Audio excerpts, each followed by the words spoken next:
Akau Racing is one of global racing's great success stories, with David Ellis and his wife Karen having brought joy to countless owners in Australia and New Zealand for many years.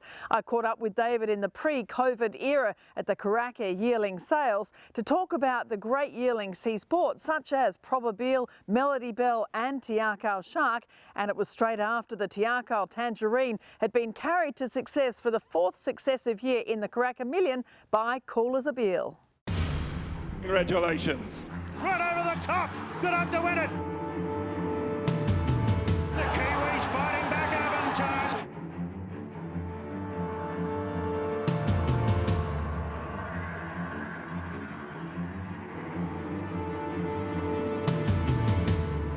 It's still Probabeel in front, Roby Bossum, then Akau. They're going to do it again. David, well, firstly, congratulations. 4 Karaka Millions winners in a row, the 2-year-old race. I mean, that's an extraordinary effort, not just in New Zealand or Australasia, but on a global scale. Yeah, it's pretty exciting, isn't it? It gave me a big thrill. I found the whole thing quite emotional, and it's a result of a lot of hard work by a lot of people that are in my team, and I was just so proud of them all because we've all done our job. I've bought them, Jamie's trained them, and the wonderful team of staff that we have that look after them, they've done their job too, so it was a great team effort. And take us through the preparation of Probabeel. I mean, from the fall of Hammer, it's a huge process, isn't it? Even to get them back a year later winning a race, let alone several years down the track. What is the process you go through once they leave the sales ring? Well, even before the sales ring, fed our studs in the Manawatu, and Joe Walls and I went down there 13 months ago to inspect the yearlings, and we went to this boutique operation, and they had 3 yearlings in the sale, 2 Savabeels and a filly, and I finished up buying all 3 of them, 2 at the sale and the one they passed in, and I bought it the ready to run sale. So you then inspect them, you rate them, you go back and see them a second and third time, and then you buy them and they come back to the farm where they're broken in at Akau stud, and when they're ready we send them to the stable, and we like to educate them early, particularly the colts, keep them busy, keep them, we've got a stable at Matamata that is restricted to only colts, so fillies never go within 100 metres of the barn, and then when we trialled this horse we were getting pretty excited. He probably should be unbeaten, but he is a pretty exciting colt that'll be racing in Australia in the next 6 months for certain. To get them to that, as I said, obviously the team effort, but also just the expertise to get a 2-year-old to stand up at all, but you know, year in, year out to have these 2-year-olds getting out and racing so early. Yep, you've got to have people that really know what they're doing, educating them, riding them. We'd probably have the best track work riders our company's ever had. And of course we've got Opie, who rides work most mornings, and it's a really big team effort, but you've got to have the right people handling these horses because we don't push the 2-year-olds. They have to tell us that they want to do it, and if they do that we then let them race, and yeah. And it's a credit to you as well, obviously, not just, you know, picking them and your methodology and knowledge and experience, but also the people we've talked about it before, the young people you're bringing together. I mean, you know, your Jamie Richards as a trainer is an absolutely sensational trainer as a young man, but you've also helped, you know, given him that confidence to give him, you know, the ability to go on and train these horses to this degree. Yeah, he's a pretty exceptional young man. I'm very proud of him. He's got a terrific work ethic, but he's very clever, very smart, listens, and is very good. You only ever need to tell him something once and it just happens, and he's good fun and a really lovely guy to work with. Does he sometimes say, well, hang on David, I'm not sure, I'd rather do it this way? Does he sort of do that, or you're always all in agreement? No, we have a lot of discussion, and if we're not sure, Mark Walker, who trains for Akau in Singapore, is normally the referee. Right. So we get a third opinion from him. But it is a very happy team, and there's never any disagreements or arguments, just good, healthy discussions. All we want to do is for the best for our horses. And interestingly enough, that all those 4 Karaka Million horses, the winners, they've all gone on.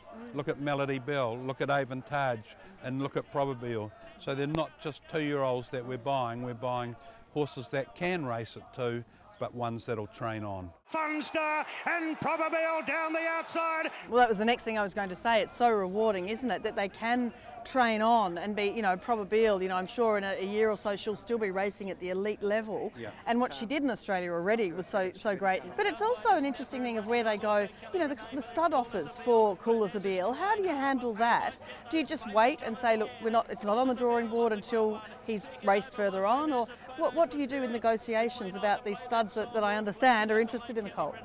Well, currently Akau Racing has 7 stallions at stud, and every one is different, and we're happy to talk to any stud if they're interested, and whether we keep the horse till he finishes racing or whether we do something now simply depends on the money that's on the table and what's best for the horse and what's best for my owners. And the owners themselves, I mean, you do obviously have new owners all the time, don't you? I mean, you need to keep replenishing owners. You have a lot of loyal owners, but you know, is it still, you know, still the interest and new people that are wanting to get involved with Akau and with racing in general? Yes, there is. We normally average 100 brand new owners each year. We've got about 900 owners at present, and a lot of them reinvest each year with us. But we're always on the lookout for new owners because we enjoy meeting them. We find it exciting when they come and stay on the farm or come and have lunch, and we enjoy showing them around, and we enjoy seeing the thrill that they get out of having a winner with us. Here comes Avantage on the outside. And you've given so many of them such great thrills, and obviously again here buying some lovely horses. You know, the Savabeel Bay Rock from Windsor Park for $875,000, the Savabeel Magic Dancer from Waikato, $800,000. You do buy from the very best farms, don't you? I mean, you really know who can produce the really good horses too. Yep, the farms that we buy off have over the last 50 years left, you know, some of the best horses in the world. Look at Windsor Park that I bought that Savabeel colt from. You know, they bred So You Think. You know, one of the best horses that I've seen in my lifetime. And, you know, Trelawney Stud. What have they bred? 6 or 7 Melbourne Cup winners. And, you know, pretty much every horse I buy off them is a good horse. They're just great farms, and of course Cambridge Stud. You know, we love buying there because what Brendan and Joe Lindsay are doing for our industry is just quite incredible. And Henry Plumtree, well, they don't come any better than him. And we've got a great association with them, so you know, it just works well. So overall, this looking at the Karaka sale and the market here in New Zealand, how would you see it? I mean, there is a lot of money that comes in from Australia or from Asia, but you know, obviously the racing is still a way to go as far as resolving all the issues with prize money and so on. But where do you see the industry at the moment? The breeding industry, I think, is really exciting. I think that there's a lot of new sires here, some of which will make the grade, some of which will be disappointing, but you know, definitely they've left pretty attractive athletic types.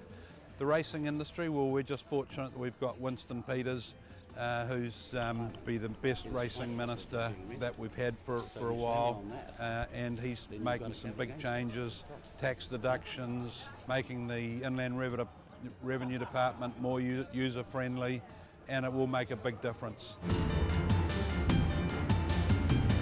What a body bear, a mighty bear.